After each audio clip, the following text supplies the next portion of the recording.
യാതൊരു രോഗത്തിന് അടിമപ്പെട്ടായിട്ട് ആണെങ്കിൽ പോലും വളരെ നല്ല രീതിയിൽ പുഞ്ചിരിച്ചുകൊണ്ട് തമാശ പറഞ്ഞുകൊണ്ടാണ് അദ്ദേഹം നമ്മളോടൊക്കെ അഭിമുഖീകരിച്ചത്.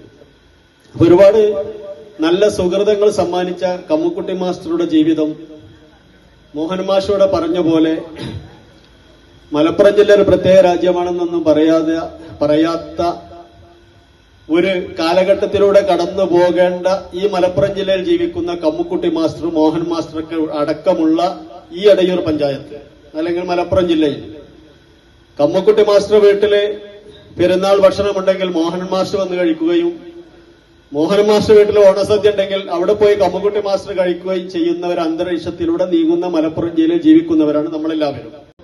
അദ്ദേഹം ഈ നാടിന് നടത്തിയിട്ടുള്ള മതസാഹോദര്യത്തിന്റെ സംഭാവനകളാണ് മോഹൻ മാസ്റ്റർ ഇവിടെ വിവരിച്ചത്. ഞാൻ മോഹൻ മാസ്റ്റർ പ്രസംഗം പ്രത്യേകം വീക്ഷിക്കുന്നുണ്ടായിരുന്നു.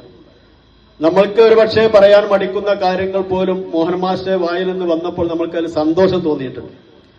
വളരെ നല്ല കാര്യങ്ങൾ നമ്മുടെ ഈ നാട്ടില് ആർക്ക് വേണമെങ്കിലും എന്ത് തുടങ്ങുന്നതിനും തടസ്സമൊന്നുമില്ല. ഗവൺമെന്റുകൾ മാറി മാറി വരും, അതൊന്നും നമ്മളെ പ്രശ്നത്തിൽപ്പെട്ടതല്ല.